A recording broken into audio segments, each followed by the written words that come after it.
हे बघा आपलं हरभऱ्याच्या डाळीचं पिठलं वाटून बनवलेलं तयार आहे. बघू शकता किती छान झालं आहे. आणि तुम्ही पण रेसिपी नक्की बनवून बघा, खूप छान होते. आणि रेसिपी कशी वाटली कमेंटमध्ये सांगायला विसरू नका. स्वागत आहे प्रियंका रेसिपी चॅनलवर. तर आज आपण बनवणार आहोत भिजवलेल्या हरभऱ्याच्या डाळीचं पिठलं किंवा झुणका.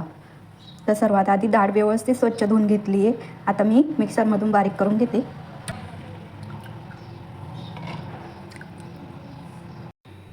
मिक्सरच्या भांड्यात डाळ काढून घेतली आहे. थोडीशी कोथिंबिरीच्या काड्या, अद्रक आणि 3-4 हिरव्या मिरच्या घेतल्या. तुम्ही किती तिखट खाता त्यानुसार घेऊन घ्यायचे.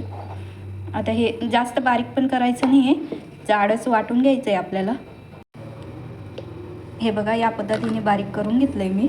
बघू शकता जास्त बारीक पण केलं नाही आहे, जास्त जाड पण नाही. आणि इकडे गॅसवर कढई पण ठेवून घेतली. कढई व्यवस्थित गरम होऊ देऊ. कढई गरम झाली आहे, तेल टाकून घेते.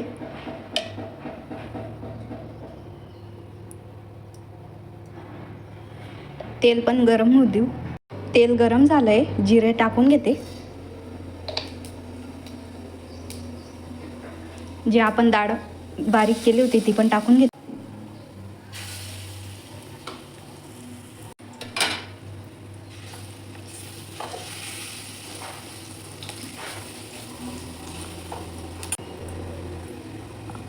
हळद, चवीप्रमाणे मीठ, कोथिंबीर सर्व व्यवस्थित मिक्स करून घेऊ.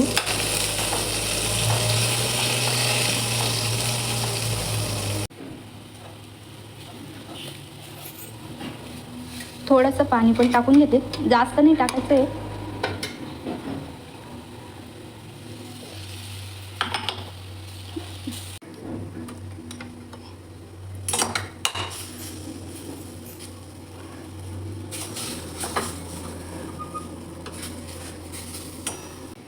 आता 1-2 मिनटं झाकण ठेवून देते आणि व्यवस्थित शिजू देते. फक्त वाफवून घ्यायचं आहे आता आपल्याला.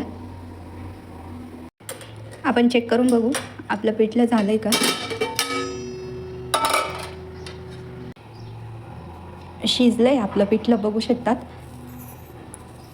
हे बघा. गॅस बंद करून घेते. वरतून थोडीशी कोथिंबीर आता काढून घेते भांड्यात. हे बघा आपलं पिठलं बनवून तयार आहे, बघू शकतात. आपण डाळ वाटून बनवलेलं आहे. तुम्ही पण नक्की बनवून बघा, खूप छान लागतं. ही बघा आपलं पिठलं आणि चपाती तयार आहे, बघू शकतात किती छान झाले. आणि तुम्ही पण नक्की बनवून बघा, खूप छान होते. आणि रेसिपी कशी वाटली कमेंटमध्ये नक्की सांगा. भेटू एका नवीन रेसिपीसोबत. तोपर्यंत बाय.